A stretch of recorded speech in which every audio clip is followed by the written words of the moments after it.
Hey guys, কি করছো সবাই? দেখো, আমি এখন সবজি কাটতে বসেছি। কেন বলো তো?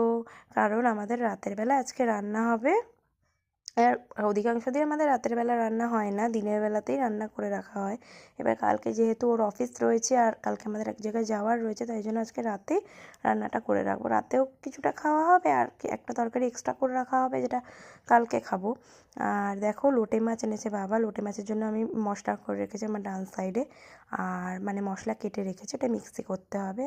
আর দেখো, বেগুন কেটে নিচ্ছি, কারণ আলু বেগুন দিয়ে খয়রা মাছ বানাবে মা। আমি মাকে বললাম যে এখন যেহেতু ঠান্ডা ঠান্ডা ওয়েদার আছে, সেই জন্য তুমি এখন কাঠে রান্না করে নাও। মা মা কাঠে রান্না করতে খুব পছন্দ করে, তাই জন্য কাঠগুলো বাবা কাঠ কেটে রাখে। যদি আমাদের সামনেই আমবাগান আছে, ওখানে শুকনো যে সমস্ত কাঠ ফাট থাকে ডালপালা গাছে, সেগুলো কুড়িয়ে এনে রেখে দেয়।